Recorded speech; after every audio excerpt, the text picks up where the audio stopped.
That time has come at last. With the release of Godslayer, SNK becomes the first major publisher to exit the Famicom. Okay, if you count K Amusement Leasing as part of their publishing output, they still have 2 more games, but that only takes them out to July 1990. I think the reason why is obvious.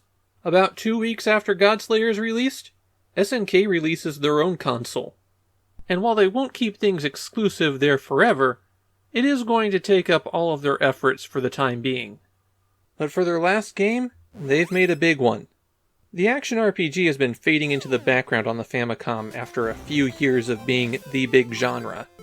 But this is pretty much everything that I always wanted out of it. I'm not going to say Godslayer is the best action RPG on the system. There's 2 or 3 others that I think are on its level. But it is one of the all-time greats on the Famicom. The story of the game is that in the year 1990X, nuclear war fell, but one person was placed into cryosleep. They wake up 1,000 years later in a world of magic, and set off to find out what's happening. I'm going to start with the problems with Godslayer, because they're kind of up front with them. First, the interface is not the best. Hitting B activates your primary function, hitting A activates a secondary function. But what's primary and secondary?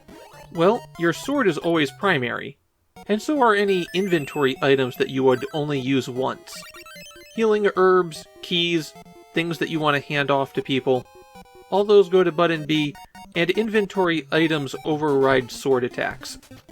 The A button is movement abilities, like boots that make you jump, but more importantly, it activates any magic spells that you've learned. The first one of these that you'll get is healing, and you can just hold down the button to change MP to health. Hitting start will show you what's assigned to every button, which is kind of confusing. Select is what brings up your inventory, and that's where you equip everything.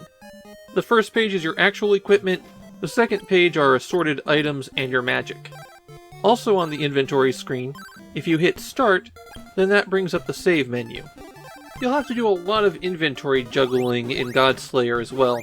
One of the key features of the story is that there's 4 elemental swords that you're collecting, and some swords only work on some things. You'll have to go into your inventory and turn different sword options on and off as required. There's really no need for it. If you're equipping a sword, you're also going to want all of the upgrades for it. So the interface design could be better. The other major problem with Godslayer is that the game is very event trigger driven, and the event triggers tend to not be very clear.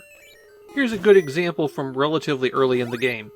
After jumping through some hoops to get the equipment that you need to access a village of orcs, I know they look like rabbits, but the game calls them orcs, none of them will talk to you. Well, going to the village caused a guy to appear at a different house on the far side of the map. So when you go to that house, you fight somebody, and if you beat him, then you get some magic that will let you telepathically communicate with some other people for hints.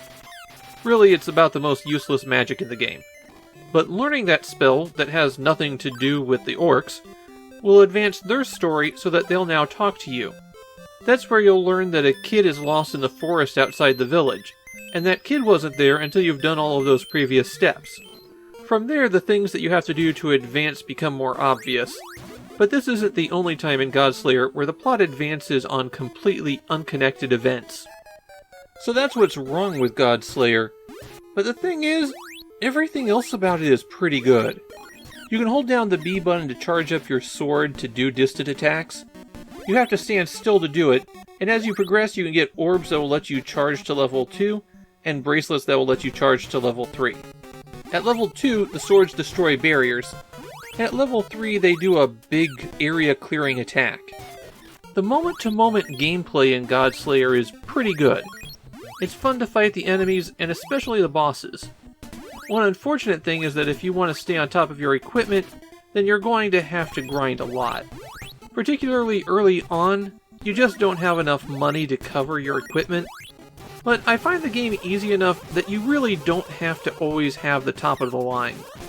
Feel free to run ahead and not necessarily buy every piece of armor that you encounter. Strangely enough, there are some cheat codes in Godslayer. If you hold down A and B on controller 1 and then hit A on controller 2, it'll cycle you through some destinations. And if you hold down A and B on controller 1 when you turn on the power, then when you go into the status menu by hitting start, hitting A on controller 2 will activate super speed, while pressing a direction on the D-pad will give you most of the items and make you invulnerable. In Japan, Godslayer is regarded as one of the Famicom classics, one of the best games on the system. Unfortunately, thanks to SNK shifting their focus, Godslayer never got any kind of follow-up. There is a remake for the Game Boy Color, but that's it. As for myself, well, this is one of my all-time favorite 8-bit games. I've even got a really beat-up boxed copy of the NES version. Visually it looks nice, and the music's fantastic, but really it comes down to the game plays pretty well. The interface isn't great when you're trying to juggle your inventory, but you're not doing that especially often. Godslayer was a real high note for SNK to go out on.